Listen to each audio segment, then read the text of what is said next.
Buenos días a todos y a todas, soy Francisco David y con mis compañeras Nazaret Villena, Paula Quesada, Nazaret Rodríguez y María Pérez os vamos a explicar hoy qué es la agnosia visual, basándonos en un caso de una chica llamada Laura. Para hablaros del caso de Laura nos basaremos en 7 puntos diferentes: la introducción, la descripción del caso, el diagnóstico, la etiología, las pruebas realizadas, el perfil neuropsicológico y el tratamiento. La agnosia visual es una alteración en el reconocimiento visual de los objetos, manteniendo otras capacidades visuales como por ejemplo la agudeza visual o la diferenciación figura-fondo, como se puede observar en las imágenes de abajo a la derecha. Una persona con agnosia visual es capaz de detectar objetos, pero no es capaz de identificarlos.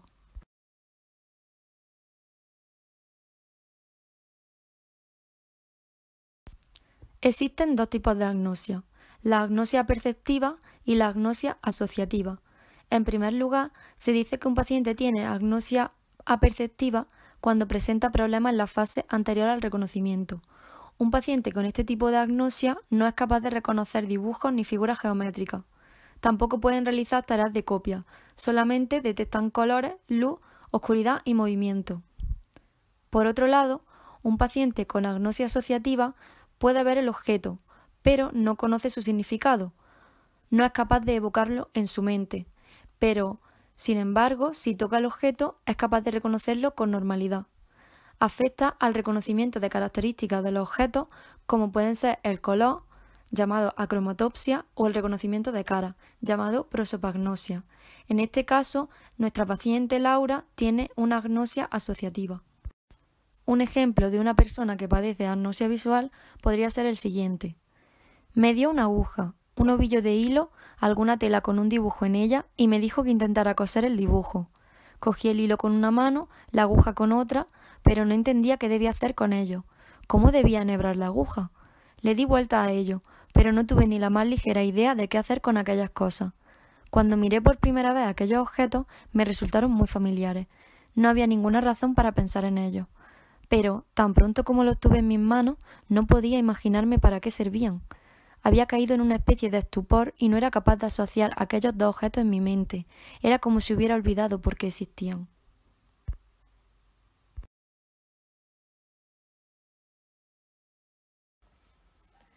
El caso trata sobre Laura, una mujer de 37 años que sufrió un cuadro de pérdida de conciencia con caída al suelo.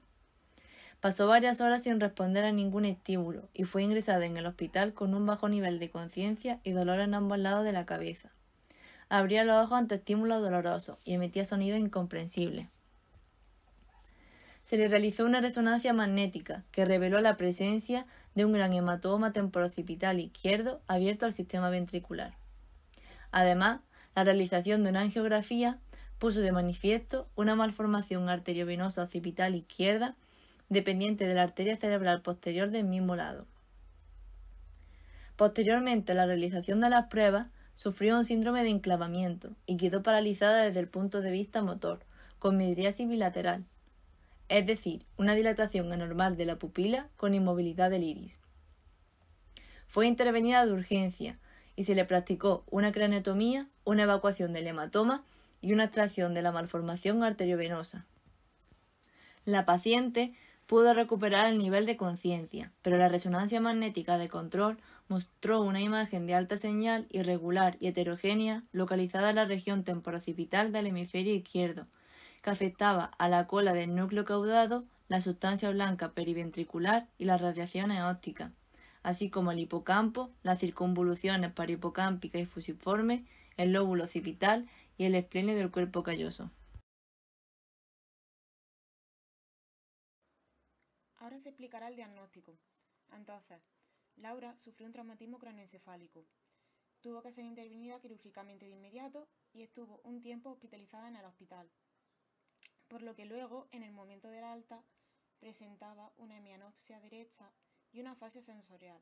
Y vosotros podréis decir, bueno, ¿y qué es una hemianopsia derecha? Pues voy a explicároslo. Se trata de una alteración que está caracterizada por una reducción del campo visual derecho. Entonces, esto genera al paciente una gran dificultad en la apreciación del espacio de los objetos que le rodean. Entonces, crea un problema visual muy importante en su vida cotidiana. Para que lo entendáis mejor, el ojo derecho pierde la mitad de la derecha de su campo visual y el ojo izquierdo pierde también la mitad de la derecha. Por otro lado, la afasia sensorial, que también podéis decir, bueno, yo ahora mismo no sé lo que es, pues se trata de una comprensión deficitaria del lenguaje, tanto si se manifiesta en el habla como en la lectura, así como por también el mantenimiento de la fluidez verbal. Entonces, estos signos son muy similares a los de la fase de Wernicke, aunque en este caso la repetición se encuentra alterada. Seguidamente se procedió a realizarle una resonancia magnética a Laura. Entonces, aquí podemos observar en la imagen cómo la región occipitotemporal izquierda está afectada. Y además se incluye la cola del núcleo caudado, la sustancia blanca periventricular y las radiaciones ópticas, el hipocampo, las circunvoluciones parahipocámpicas y fusiformes, el lóbulo occipital, concretamente la corteza calcarina, la circunvolución lingual, el precuneo, el cuneo y las circunvoluciones occipitales. Y además, esto ya aparte, el esplenio del cuerpo calloso. Posteriormente, Laura asistió con sus padres a la unidad de neuropsicología de la Universidad de La Laguna. Aquí Laura explicó, entre otras cosas, que se sentía bien, que podía realizar su trabajo premórbido, no tenía ningún problema destacable en su vida, según ella, que por otro lado dijo que no sentía ni molestias ni dolores y oía correctamente. Además se le realizaron preguntas acerca de su orientación, lectoescritura y indicó no tener dificultad ninguna. Pero objetó que tenía la vista cansada y que se olvidaba de asuntos no importantes.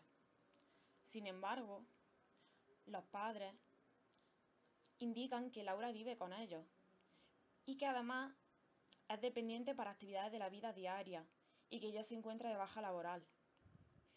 Entonces aquí la familia destacó la falta de conciencia de sus déficits y, entre otras cosas, también desorientación, problemas de visión, de memoria y de lectura, apatía y que solo ella empieza actividades en respuesta a estímulos internos o externos.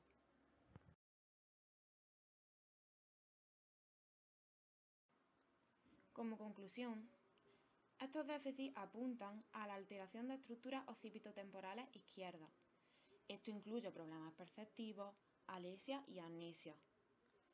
Seguidamente se llevó a cabo una evaluación neuropsicológica para investigar las funciones cognitivas afectadas por la lesión de dicha estructura occipitotemporal izquierda, que además están irrigadas por la arteria cerebral posterior izquierda.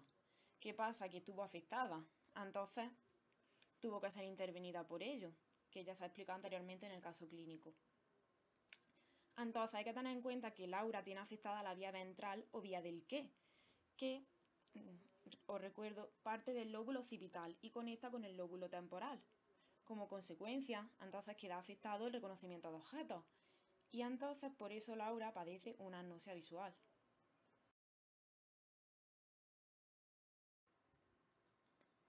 Aquí podéis observar una imagen de la visión lateral del cerebro.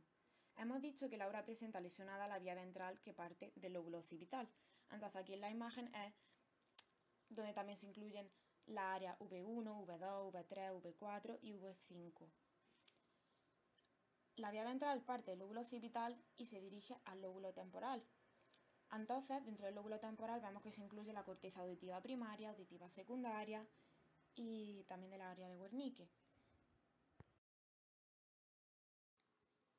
Ahora expondré la etiología.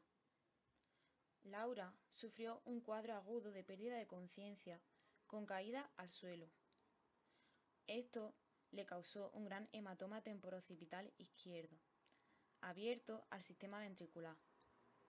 Todo esto fue estudiado a través de tomografía computarizada. Además, también le causó una malformación arteriovenosa occipital izquierda y que es dependiente de la arteria cerebral posterior izquierda. Esto fue descubierto por angiografía.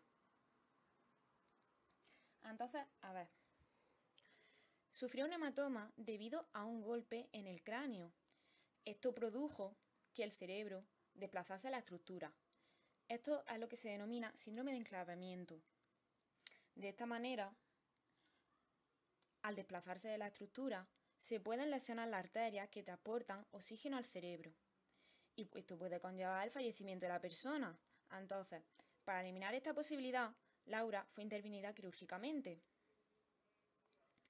Además, Laura estaba afectada desde el punto de vista motor y con midriasis bilateral. Y vaya a decir, bueno, midriasis bilateral no lo escuché en mi vida. Pues la midriasis bilateral es la dilatación de las pupilas causada por estar un nervio lesionado por una presión intracraneal. Y entonces están siendo afectadas las arterias. Bueno, esta dilatación de las pupilas significa un signo indirecto del enclavamiento encefálico. Entonces, esto está relacionado con esta falta de circulación sanguínea dirigida al cerebro, quedándose afectada la vía ventral y, por tanto, el reconocimiento de objetos, con la consiguiente agnosia visual que padece la paciente.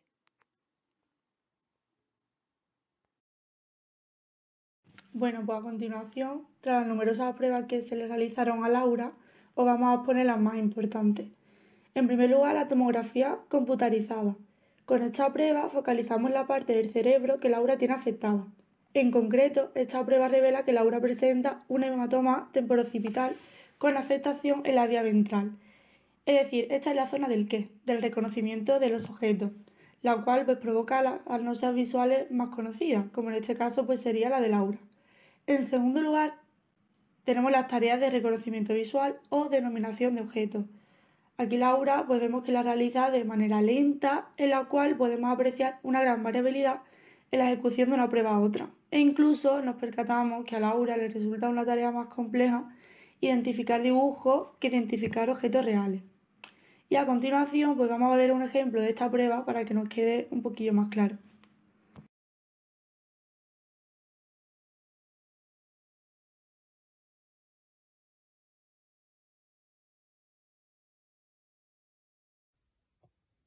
¿Qué es esto? Una cuchara.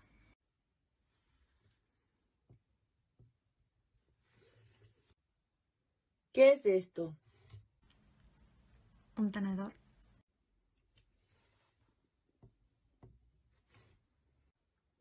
¿Qué es esto? Un cigarro.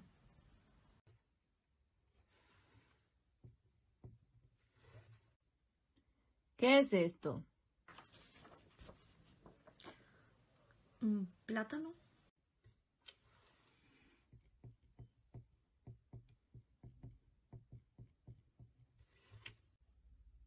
¿Qué es esto? Una llave.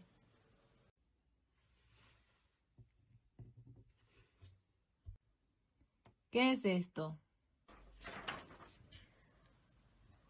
Pan.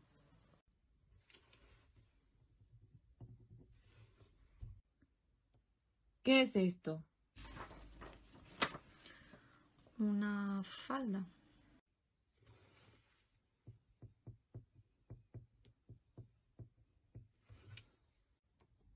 ¿Qué es esto?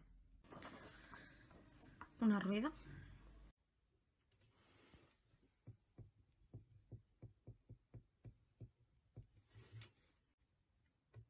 ¿Qué es esto?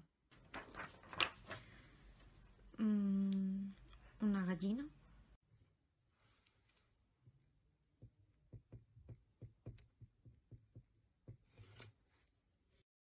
En tercer lugar, tenemos las tareas visovisuales, donde aquí pues, realizamos el test de Popper-Router, que se detecta un procesamiento serial, lento y con esfuerzo, empeorando el rendimiento a medida que aumentan las demandas perceptivas de la tarea.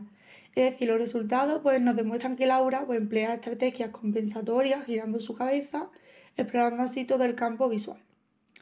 En cuarto lugar tenemos el test de copia de una figura compleja de Rey. Y esta prueba en especial nos revela que si Laura intenta procesar toda la información al mismo tiempo, pues va a presentar dificultades o mayores déficits para llevar a cabo este aprendizaje simultáneo. Y en quinto lugar, y no menos importante, tenemos evaluación neuropsicológica inicial y final. La inicial, pues vemos que Laura pues presentaba una vista cansada, se olvidaba de algunas cosas, aunque eran de cosas importantes. Y tras 18 meses del hematoma, pues se le realiza una evaluación neuropsicológica pues más exhaustiva. Y aquí pues exploramos las funciones pues más cognitivas, las cuales revelan que la concentración, la velocidad del procesamiento, la capacidad atencional, inhibición, flexibilidad, cálculo mental simple y praxis ideomotora, pues presenta un rendimiento normal en todas estas pruebas. Y además en esta última evaluación, pues Laura se muestra colaboradora y aquí pues nos percatamos de que la inteligencia y el razonamiento de Laura se muestra conservada y tiene una habla fluida, sin esfuerzo ni pausas para encontrar las palabras.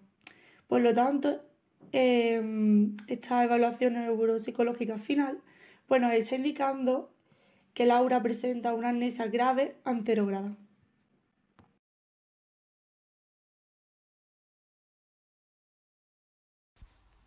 Laura presenta una hemianopsia homónima, que se traduce en una falta de visión o ceguera que afecta únicamente a la mitad del campo visual. En este caso, afectaría al hemicampo visual derecho porque la lesión se encuentra en la corteza izquierda. Sin embargo, se desenvuelve en el espacio sin chocarse con objetos o tropezar, usando estrategias compensatorias como girar la cabeza para explorar todo su campo visual. El perfil neuropsicológico de Laura es característico de los casos de agnosia visual asociativa, ya que la denominación a partir de la confrontación visual se ve afectada, pero, por el contrario, la comprensión del lenguaje hablado se encuentra intacta, incluso la denominación a partir de descripciones verbales. Por ello, se descarta la opción de un déficit intelectual.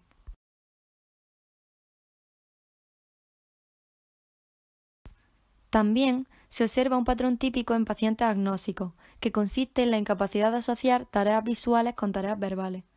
Como se muestra en la prueba de la figura compleja de Rey, tiene dificultad para procesar toda la información al mismo tiempo, concentrándose así en pequeñas unidades que finalmente suman y dan como resultado la figura completa, pero tardando un largo periodo de tiempo.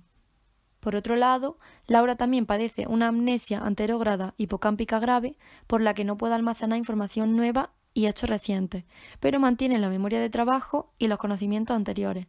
Esto la hace estar muy desorientada en el espacio. Además, se han detectado agnosia al color, llamada cromatopsia, e incapacidad en el reconocimiento de cara, llamada prosopagnosia. En consecuencia, presenta estos mismos problemas en la lectura, mostrando una alexia pura. Por ello, no puede leer palabras u oraciones, discriminar palabras o emparejar dibujos con palabras.